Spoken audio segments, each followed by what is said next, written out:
Hi, my name is Josephine. I'm the social media coordinator here at ASIFA, and I am also an animator. Today we'll be looking at some of our regulars' artwork on our Discord server and seeing where they need to improve, giving out compliments where they are due, and also just celebrating each other as artists. So let's get to it. So today we're going to be looking at Bryce B's work. He is a regular on our Discord and has been doing really great as to try and improve his work and get better. So here is what we're going to do. I'm going to highlight some of the good things that you did on this piece. Then I'm going to show you how how I recommend improving it without doing a draw over, and then I'm going to be doing a draw over so you can get a better feel of what I am talking about. So first things first, the things that I like about this piece. So I do like that you are challenging yourself to do more interesting poses and trying to get that superhero pose in. Good for you on trying to push yourself, because some of the work that you're trying to do with the hands here is hard, and getting the dimensions again is hard. So keep trying that. I would love to see you continue to push and improve that.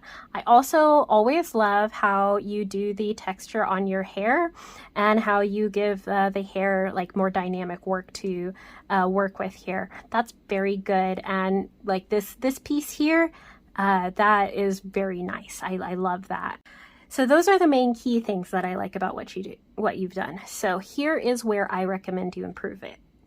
So one thing that I would love to see you do more is use references.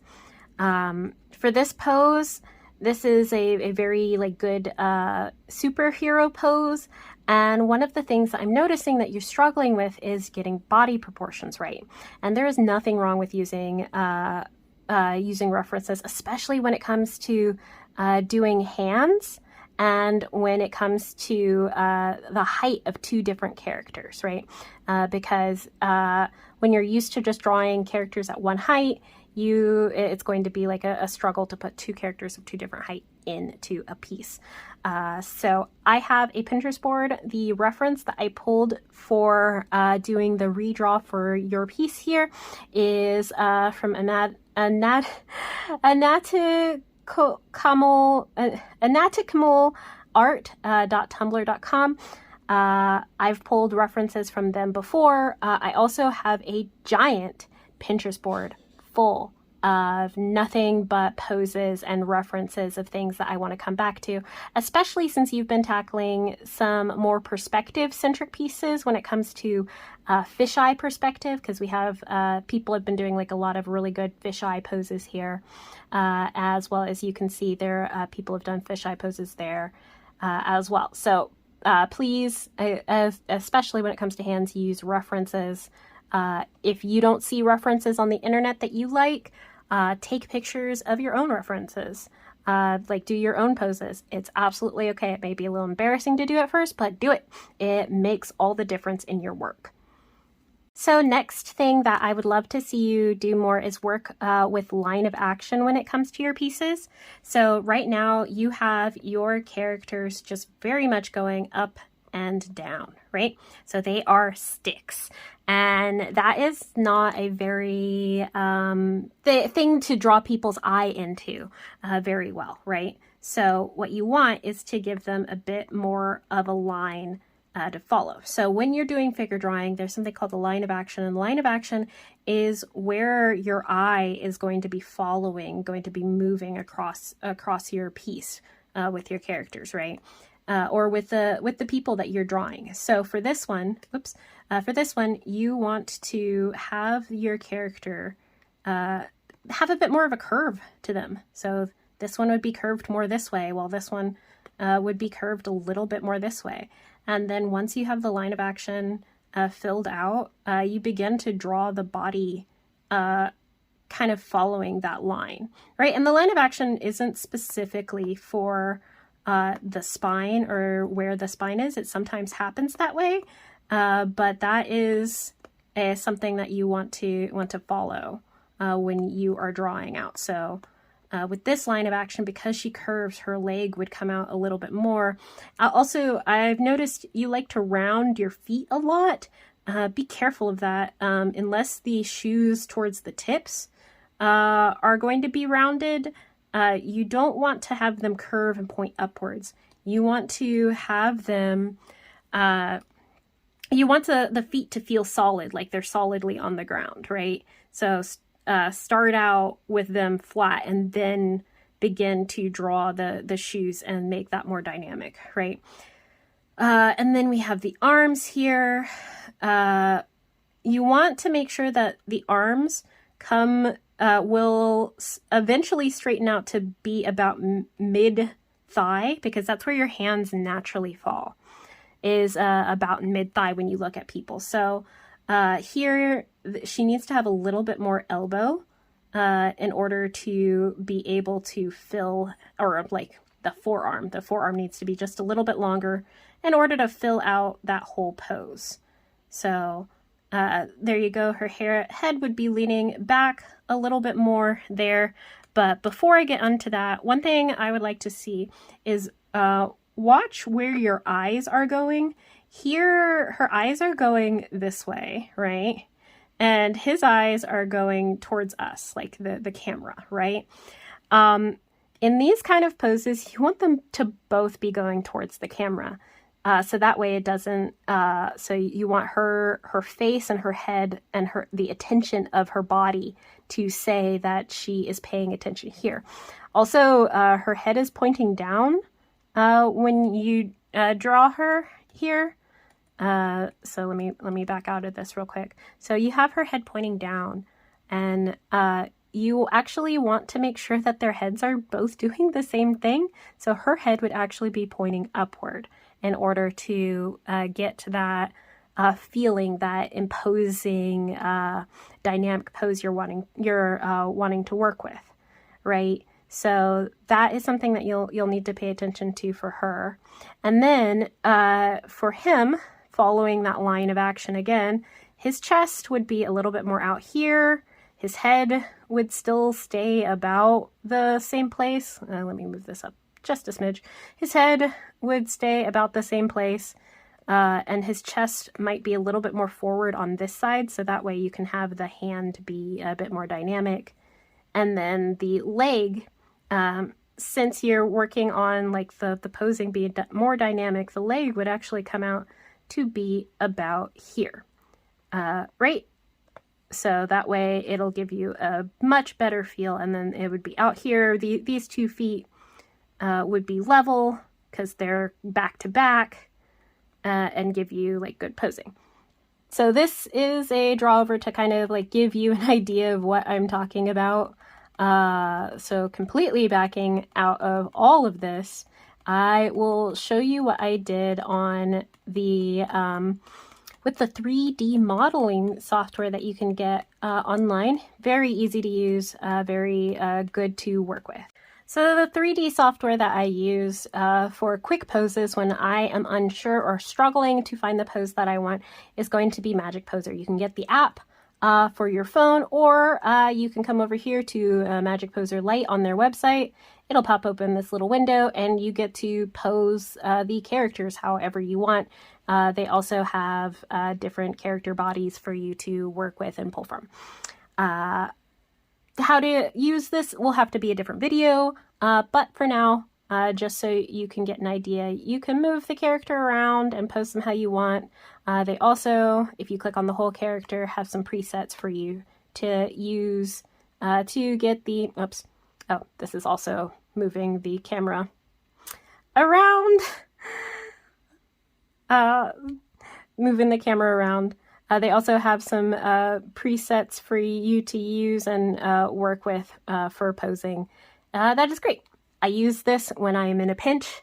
I recommend pulling from this as reference when you are struggling to find what you want.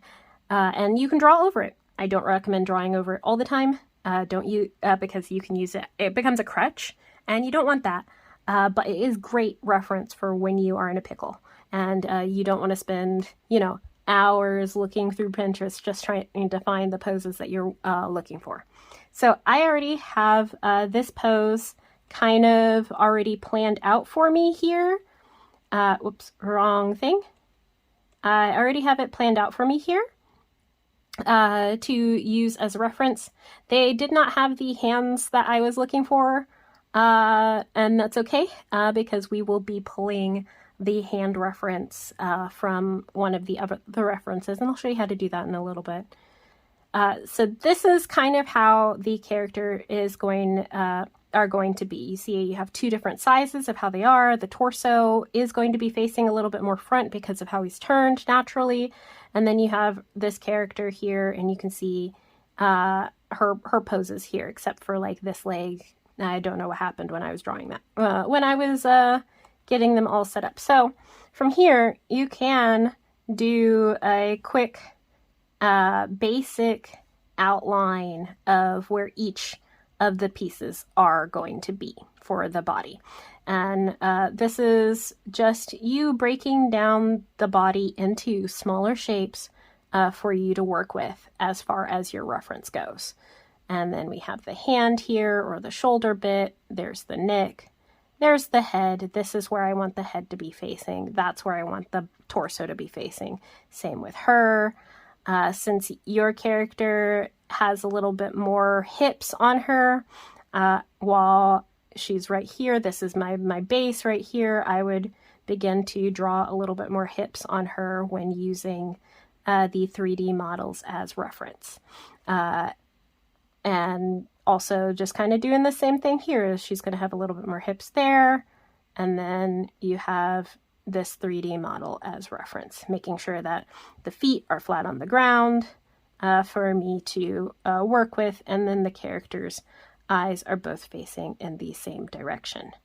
This is also really great to use as reference when you are needing to use this for light, but we're not going to worry about that too much right now. That's another lesson. So there you go. That gives you an idea of how to use the 3D poser. Is just do a screen cap or save it as an image on your phone. I know you can do that on the app. So from there, I have already done my redraw of your characters as far as getting their base poses down and going. For your base poses, the hands are going to be, again, the most challenging thing in this pose, because now you can see that there's more action to these characters. They have a bit more motion. The line of action here, she's slightly curved here, he's slightly curved, and their heads are both pointing up, as well as their faces are both facing us as far as what we're doing. So anyway, hands, onto the hands. So what I ended up doing was pulling from the reference and literally just copying and pasting the reference into my document and then drawing over it. So we're gonna zoom in here, and how I chose to draw over it, because hands are hard. Hands are always hard. I am constantly using references for hands, whether it be my own drawing references or something that I pulled from the internet, and practicing drawing hands and modeling and whatnot. So I did a trace over of the hand, so you can see what I mean by what I am wanting to do for this, right? So you're not going to see much of the shoulder, and in this case, you're not even really going to see much of the elbow and wrist part of the arm here either. You're going to mostly see what's going on in the hand. So I broke it down into shapes. So the base part of your hand is going to be that kind of weird wide quadrilateral rectangle shape. And then you have your thumb joints, and I even did the curves so that way I could see where my hand was going to give me the shape that I want. Whoops. Now that I have that, I was able to take it and reposition it, resize it for what I was wanting to overall do for this character. So that gives you a good idea of how to get the shape and posing for these characters together. I only had time for a quick sketch over to fill in the features for your characters. I hope this gives you a good idea of how to fill in the spaces for the placement of your character's features, especially when it comes to like belts and things, and watching the movement and fold of your clothing. One thing I do like to mention here is for the girl, watch that kind of crotch area. You tend to put a little too many lines there. You don't need as many lines there as you have been putting. And that's all I have for now. I really would love to see you continue to push yourself as you have been doing. I love your enthusiasm and the fact that you keep participating in our boards. If anyone else outside of Bryce would love to participate in our boards, you can find the ASIFA Discord on our website. The link should be there. And we hope to see you soon. We might be doing more of these as more of us have time, or I have time to participate and do these things.